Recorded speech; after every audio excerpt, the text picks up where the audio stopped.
আর আমি আজকে প্যারিসকে বাংলাদেশে নিয়ে এসেছি, এইটাই আমার কাছে ভালো লাগছে যে আমি এটাকে রিক্রিয়েট করেছি লুই ভিটনটাকে। লুই ভিটন একটা ইন্টারন্যাশনাল ব্র্যান্ড, যে লুই ভিটনের একটা ব্যাগ আছে, Louis Vuitton bag and Louis Vuitton একটা ক্যাজুয়াল ব্লেজার পরেছি, কিছু সিম্পল কিছু অর্নামেন্টস, এবং বেল্টটাও লুই ভিটনের। সো বেল্টটাও কিন্তু লুই ভিটনের। সো আমার জুতোটাও বুট, হাই বুট লুই ভিটনের। অ্যান্ড যেটা করবো, আমার যে সানগ্লাসটা দেখছেন এটাও দিস ওয়ান লুই ভিটন, এটাও লুই ভিটনের। তবে খুব ইউনিক, মানে আমি সব কিছু অনেক সুন্দর ক্যারি করি। যারা আমরা দেশের বাইরে যাই তারা কিন্তু জানবে যে লুই ভিটন কিন্তু আসলে একটা ইন্টারন্যাশনাল ব্র্যান্ড। সো ওই ব্র্যান্ডটাকে আমি রিক্রিয়েট করেছি আমার ডিজাইনের মাধ্যমে। ইভেন আমার মোবাইল কাভারটাও যেটা, ওইটাও আমি আজকে লুই ভিটন করেছি। সেটা হচ্ছে already this one is Louis Vuitton. Wow, Louis Vuitton সব মিলিয়ে যদি একটা মানে সবকিছু মিলেই লুই ভিটন। ওকে, সব মিলিয়ে যদি একটা আইডিয়া করা যায় যে সব মানে টোটাল আপনার আউটফিট, ব্যাগ, কাভার এবং শুজ থেকে শুরু করে 20 লক্ষ টাকার কাছে যাবে আই হোপ।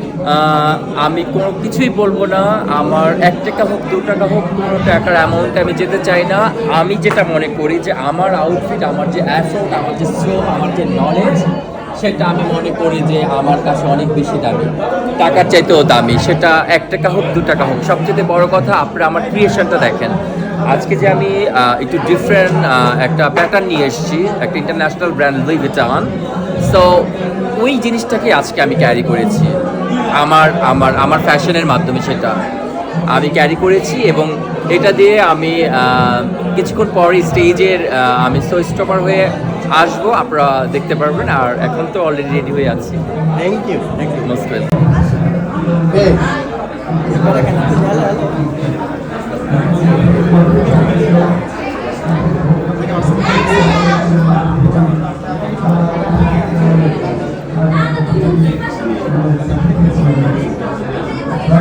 আমি যদি একটু জানতে চাই যে এই আউটফিটটার দাম কত, এই আউটফিটটার দাম কত?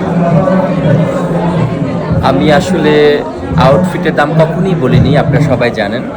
সো আসলে 1 টাকা হোক 2 টাকা হোক, যেটাই হোক না কেন, আমি এটা বলতে চাই না। আমার অডিয়েন্সটা জানতে চাই অডিয়েন্স 20 লক্ষ টাকা না, বা 10 লক্ষ টাকা। কখনোই এসব বলি না, 20 লক্ষ টাকা 10 লক্ষ টাকা, এসব আমার পছন্দ না, খুব লেম মনে হয়। আমার কাছে মনে হয় সেটা যেই টাকাই দাম হোক না কেন, সেটা আমার যেটা সৃষ্টি, যেরকম আজকে আমি লুই ভিটনকে রিক্রিয়েট করেছি আমার মধ্যে, আমি মনে করি আমার যে এফোর্ট, শ্রম, আমার যে সৃষ্টি, এইটা আমার যে কালেকশন, আমার যে মেধা শক্তি, নলেজ, যেটা দিয়ে আমি করেছি, এটা মনে করি টাকার চাইতে অনেক বেশি আনকাউন্টেবল। সো এটা আমি সবসময় বলি কথাটা, আপনারা দেখবেন। সো আজকে